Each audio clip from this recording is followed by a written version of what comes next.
ሌላው የምናውቀው ነገር የፀሐይ ብርሃን በተለይ በላይት መልክ መምጣቱ ዲስተርብ ሳያደርግ ዳመና በሙቀት መጠን ቢመጣ ዳመናን ይረብሸውና ዳመናን ግራ ያጋባው ነበር። ቀጥ ብሎ ሰንጥቆ ከመጣ መሬት ከነካ በኋላ ነው ወደ ሙቀት የሚቀየረው። ይህ ደግሞ በአገር ቤት አረቂ ዲስቲሌሽን ፕሮሰስ ይሰራል። ውሃው ፈልቶ ከሄደ በኋላ ቀዝቅዞ ነው እንደገና ጠብታ በጋዝነት ከተወጣ በኋላ ወደ ጠብታ ተቀይሮ ወደ ኮዳ ወደ አረቂ ማጠራቀሚያ የሚሄደው ያ ዲስቲሌሽን ፕሮሰስ። አሁን ዲስቲሌሽን ሲሰራ ሂት አፕላይ የተደረገው ከሶሉሽኑ በታች ነው፣ ከተበጠበጠው ነገር ከስር ነው አይደለም። ልክ ፈጣሪም መሬትን ዲዛይን ሲያደርጋት ሙቀቷ ከሚያስፈልገው ቦታ ላይ መሬት ላይ እንዲመጣ ነው የሚሰራው።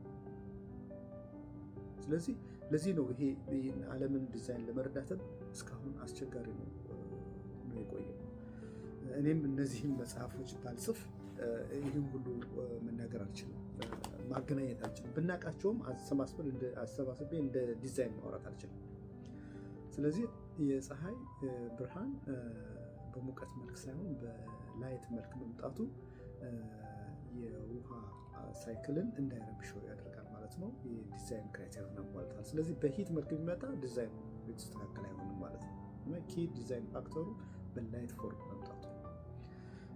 ሌላው ግራቪቲ ወይም የመሬት ስበት ከዳመና ኮንደንስ ሲያደርግ ሲቀዘቅዝ ወደ እርጥበታማነት ሲቀየር ከበድ ይላል። ስለዚህ ስበት ይስበዋል ማለት ነው። ስበትም አሁን የዚህ የዲዛይኑ ኪ ኮምፖነንት ነው ማለት ነው። ስበት በሌላ መንገድ አየርንም ከባቢ አየርንም ስለሚይዝ ሌላ አድቫንቴጅ ሆናለሁ። እንዲህ እያልኩኝ 13 የዲዛይን ፋክተሮችን ዝርዝር አድርጌ ያስቀምጫለሁ። እነዚህን መጽሐፎችን ልጆች እያነበቧቸው ሲሄዱ እነዚህም ዲዛይን እንትኖችን ኮምፕሌት የሆነው ስዕል እየመጣላቸው ይሄዳል ማለት ነው። አሁን ይህን ሁሉ ማወራው ምንድን ነው? ዲዛይኑ የሚሰጠን ውሃ አለ። የሰጠን ውሃ በአግባቡ ተጠቀምንበታል አልተጠቀምንበትም፣ እንደገና ጥሩ ውሃ እንዲሰጠን ማድረግ አለብን። ብዙ ነገሮች የተያያዙ ናቸው። አንድ የዲዛይኑን ደግሞ በሚገባ ከያዝ ነው የመትረፍረፍ ባህሪ ያለው።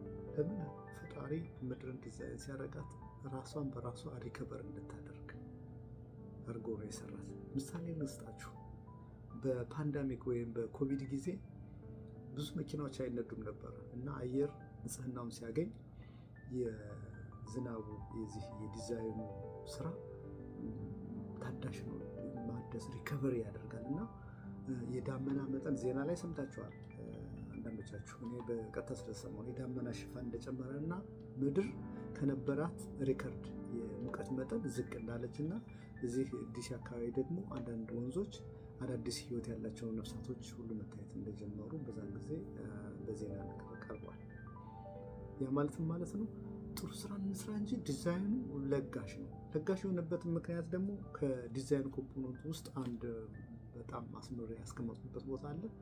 ፈጣሪ ምድርን ሲፈጥራት አሁን እኛ እዚህ ሙቀት ያለ ይመስለናል እንጂ ፀሐይ ፎር ግራንትድ ስላላት እኛ ጋር ስለሆነች ነው እንጂ ፀሐይን ለአንድ ሳምንት ሌላ ቦታ ብናቆያት ሁሉ ነገር ይቀዘቅዛል። በረሃም ራሱ ይበርዳል ማለት በረዶ ይሆናል። ያ ማለት ነው ፈጣሪ ምድርን ሲፈጥር ቀዝቃዛ ነው ዙሪያውን ያደረጋት፣ ውስጧን አይደለም ማወራው፣ ከመሬት በላይ ያለው ነው። እንደገና ፀሐይም በተቃራኒ ሞቃት አድርጎ ነው የሰራት።